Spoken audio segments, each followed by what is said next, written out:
Triệu Lệ Dĩnh được hỏi, từ khi ly hôn, cô có nhớ đến Phùng Thiệu Phong không? Câu hỏi ấy được đặt ra vào cuối buổi phỏng vấn, khi ánh đèn trong phòng thu đã dịu xuống, khi những câu hỏi về phim ảnh, sự nghiệp, giải thưởng đã được hỏi xong.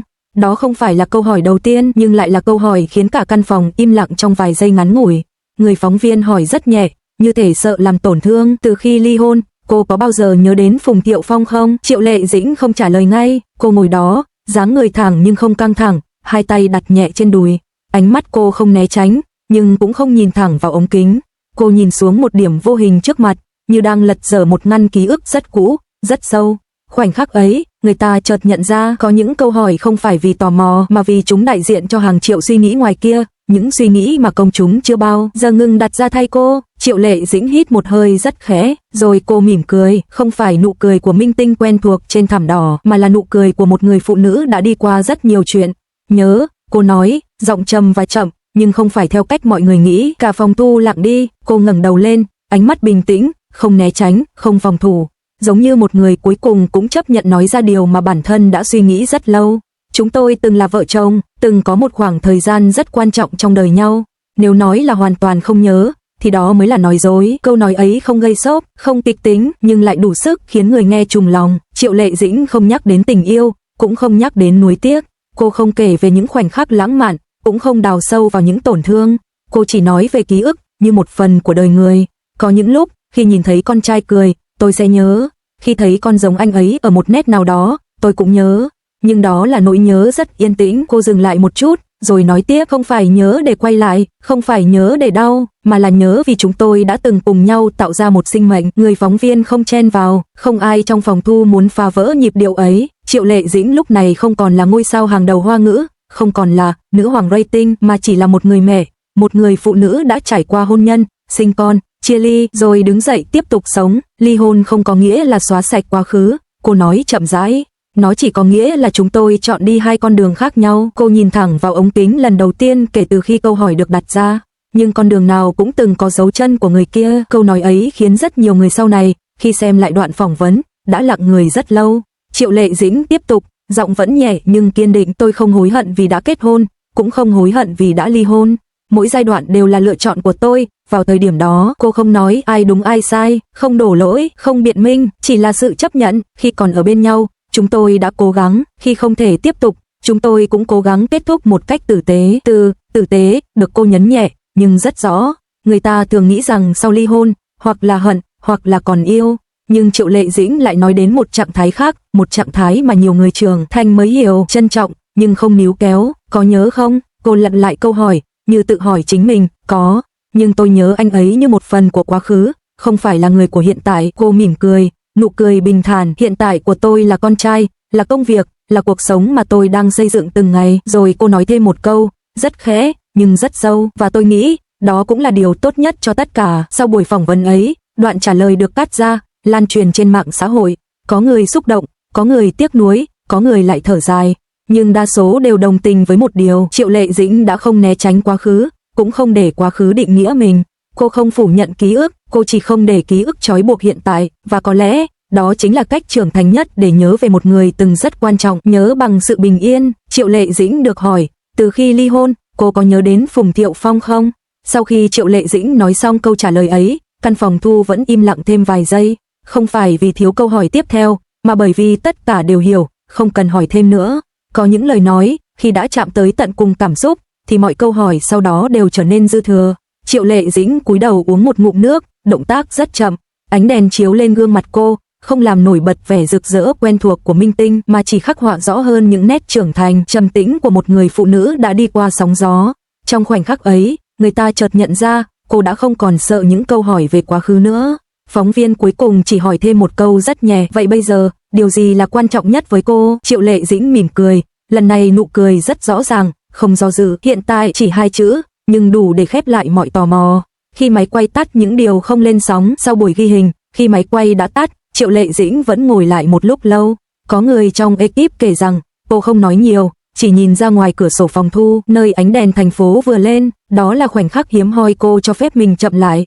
Có lẽ trong đầu cô lúc ấy không phải là Phùng Thiệu Phong của hiện tại, cũng không phải là người đàn ông của những ngày cuối hôn nhân. mà là một người đàn ông của rất lâu về trước, người từng cùng cô bàn về tên con, từng cùng cô lo lắng khi lần đầu làm cha mẹ, từng nắm tay cô bước qua giai đoạn mà cả hai đều non nớt và bận rộn. Nhớ, nhưng không đau, nhớ, nhưng không day dứt, đó là trạng thái mà không phải ai sau ly hôn cũng đạt được.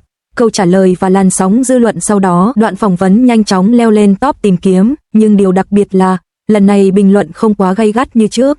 Người ta không còn tranh cãi đúng sai, không còn ép buộc cô phải dứt khoát hay níu kéo. Nhiều bình luận viết cô ấy trả lời rất thật, đây mới là cách một người trưởng thành nói về hôn nhân cũ, không phủ nhận, không bi kịch hóa, cũng không tô hồng. Có người nói rằng, nghe câu trả lời ấy, họ như nhìn thấy chính mình sau nhiều năm ly hôn, vẫn nhớ, nhưng đã không còn thuộc về nhau. Một số fan lâu năm thừa nhận hóa ra điều chúng tôi chờ đợi không phải là họ quay lại, mà là thấy Triệu Lệ Dĩnh thực sự bình yên, nhớ nhưng là một dạng ký ức đã được đặt đúng chỗ. Triệu Lệ Dĩnh chưa bao giờ nói rằng cô không còn cảm xúc, nhưng cô đã rất rõ ràng trong việc đặt cảm xúc ấy ở đâu. Không phải trong hiện tại, không phải trong tương lai, mà ở đúng vị trí của nó, quá khứ.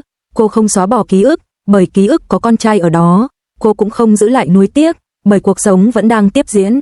Trong một lần phỏng vấn khác, cô từng nói có những người không còn đi cùng mình, nhưng họ từng giúp mình trở thành phiên bản của ngày hôm nay. Câu nói ấy, khi đặt cạnh câu trả lời về Phùng Thiệu Phong, khiến nhiều người chợt hiểu ra, nhớ không phải để quay lại, mà để thừa nhận rằng quãng đường ấy từng có ý nghĩa. Một người phụ nữ đã học cách sống chung với ký ức. Triệu Lệ Dĩnh của hiện tại không còn né tránh câu hỏi về tình cảm. Cô không còn gồng mình chứng minh rằng mình ổn, cũng không cần thể hiện rằng mình đã quên. Cô chỉ đơn giản là sống với vai trò người mẹ, sống với sự nghiệp đang ở giai đoạn chín muồi, sống với những ký ức đã được gấp gọn lại, đặt vào ngăn sâu nhất của trái tim. Và khi được hỏi có nhớ hay không, cô trả lời bằng sự trung thực hiếm có trong giới giải trí. Có, nhưng rất yên tĩnh, chính sự yên tĩnh ấy mới là điều khiến người khác xúc động nhất. Kết lại một câu trả lời, một sự trưởng thành sau tất cả. Câu hỏi, có nhớ không, thực ra chưa bao giờ là điều quan trọng nhất. Điều quan trọng là nhớ như thế nào, và để ký ức ảnh hưởng đến hiện tại ra sao.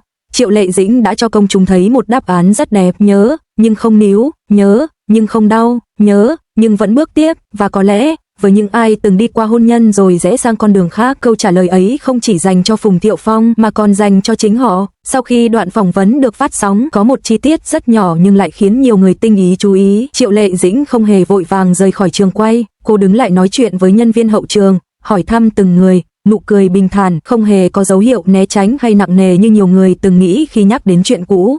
Điều đó cho thấy một điều rất rõ ràng, câu hỏi ấy không còn là vết thương chưa lành đối với cô. Thời gian đã không xóa ký ức, nhưng nó đã thay đổi cách ký ức tồn tại. Nỗi nhớ của một người mẹ có một dạng nhớ rất khác, không phải nhớ người cũ mà là nhớ một quãng đời từng có đủ đầy tiếng cười của một gia đình. Với Triệu Lệ Dĩnh, Phùng Thiệu Phong không chỉ là chồng cũ, mà còn là cha của con trai cô, là người từng cùng cô trải qua những đêm thức trắng vì con sốt, những lần lo lắng khi con chập chững bước đi đầu tiên. Cô từng nói với bạn bè thân thiết rằng có những khoảnh khắc rất đời thường khiến cô chợt dừng lại khi mua đồ cho con và thấy hai món giống nhau, một cho ba, một cho mẹ. Khi nghe con vô thức kể, hôm nay con và ba đã làm thế này, khi con hỏi những câu ngây thơ mà chỉ trẻ nhỏ mới hỏi, ba mẹ hồi xưa có hay cười giống bây giờ không? Những lúc ấy, ký ức không ùa về như sóng dữ, nó chỉ khẽ gõ cửa, nhắc rằng đã từng có một thời như thế.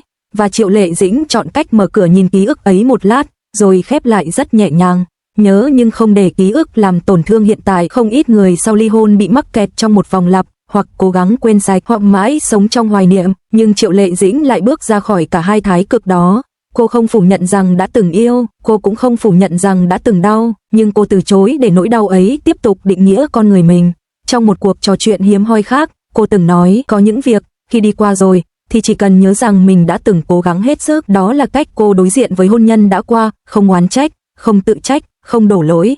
Sự im lặng trưởng thành của Triệu Lệ Dĩnh, điều khiến nhiều người nể phục Triệu Lệ Dĩnh không phải là câu trả lời, có nhớ hay không, mà là cách cô dám nói thật mà vẫn giữ được chừng mực.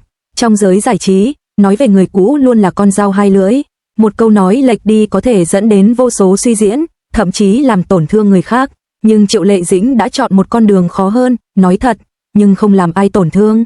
Cô không nói rằng cô còn yêu, cô cũng không nói rằng cô đã quên, cô chỉ nói rằng chúng tôi từng là một phần rất quan trọng trong đời nhau. Câu nói ấy vừa đủ chân thành, vừa đủ khoảng cách. Khi nỗi nhớ không còn là điều cần che giấu. Ngày xưa, mỗi lần bị hỏi về Phùng Thiệu Phong, Triệu Lệ Dĩnh thường chọn im lặng. Không phải vì cô không có câu trả lời, mà vì cô chưa sẵn sàng đối diện với câu hỏi ấy trước công chúng. Còn bây giờ, cô có thể nói ra một cách bình tĩnh. Sự khác biệt ấy không nằm ở người đàn ông được nhắc đến, mà nằm ở nội tâm của chính cô. chỉ khi một người đã thật sự đứng vững, họ mới dám nhìn lại quá khứ mà không run rẩy. Câu trả lời dành cho công chúng và cho chính bản thân cô khi Triệu Lệ Dĩnh nói, có nhớ, rất nhiều người đã thở phào, không phải vì mong chờ một cuộc tái hợp, mà vì họ nhận ra cuối cùng, cô cũng cho phép mình được là con người, chứ không phải hình tượng, không phải minh tinh hoàn hảo, không phải người phụ nữ, phải mạnh mẽ, mà là một người từng yêu, từng mất, từng trưởng thành. Câu trả lời ấy cũng là một lời nhắn gửi âm thầm đến những người phụ nữ ngoài kia, bạn không cần phải quên để chứng minh rằng mình đã vượt qua. Bạn chỉ cần sống tốt với hiện tại. Triệu Lệ Dĩnh không nhớ Phùng Thiệu Phong để quay lại quá khứ. Cô nhớ như người ta nhớ một chương sách đã đọc xong, không đọc lại, nhưng cũng không vứt đi.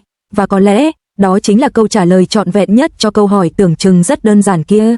Nhớ không phải là yếu đuối, nhớ là dấu hiệu của việc đã từng sống thật. Và Triệu Lệ Dĩnh, sau tất cả, đã chọn cách sống tiếp một cách bình yên, chín chắn và đủ dịu dàng với chính mình.